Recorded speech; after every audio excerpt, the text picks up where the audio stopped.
Ito si Marian, nag-vlog ni Kalingap Rab. Sabihin ba, gaytan ka? Bal Santos Matubang, anak ni Bal Santos Matubang. Pakisupport po, Bal Santos Matubang, Kalimang at Kalingap Rab. Ito si Marian, isa sa beneficiary ni Kalingap Rab. Sa mga araw na yan, dinala si Marian sa isang facial upang ito ay baguhin ang kanyang anyo para gumanda dahil sa pictorial. Yan ang lumabas ngayon, ang kanyang tunay na kagandahan. Makita natin na ang babaeng yan ay may potensyal upang maging modelo.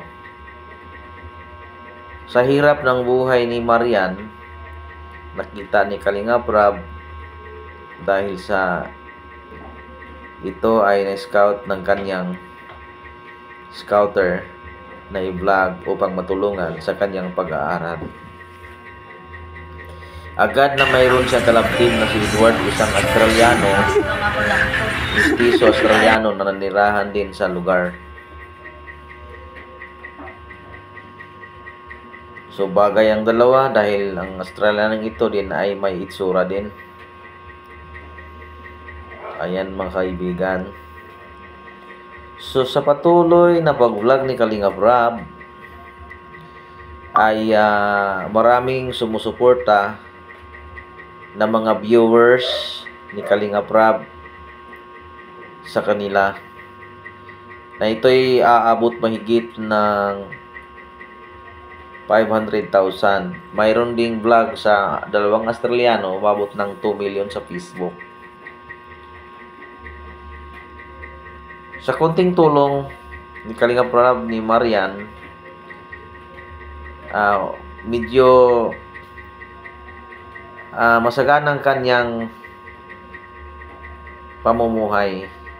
Nagbago ang kanilang pamilya, medyo umangat kunti, at natulungan ang kanyang pag-aaral at ang negosyo ng kanyang ina na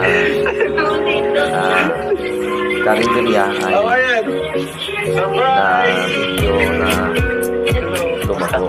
Okay lang, ikaw.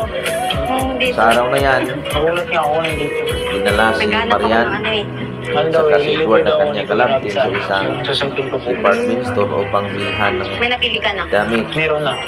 Ikaw. At ang dalawa naman ay nagtagpo. Excited ka. Nakasando ka pati. Itong si Edward, bago pa lang niya nakita si Marian ay ito ay may pagtingin na kaagad.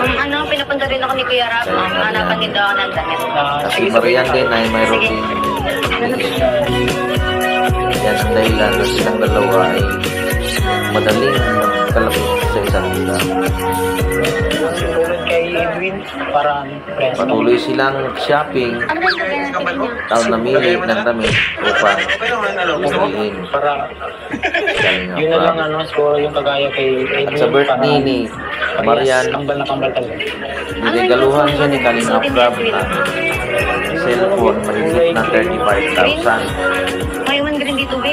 dahil wala itong cellphone na madami Anong size mo ba? para sa kanyang araw-araw na communication.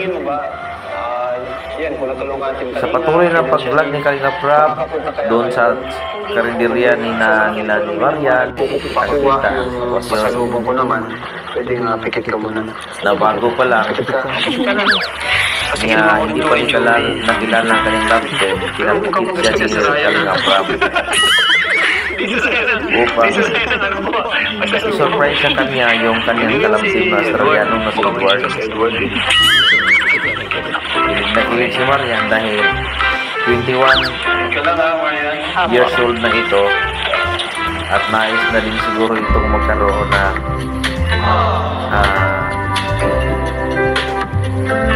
jowa sa buhay, ngunit nag-aaral pa ito. Sinunod ang payo ng kanyang ina na kailangan tapusin ang pag-aaral.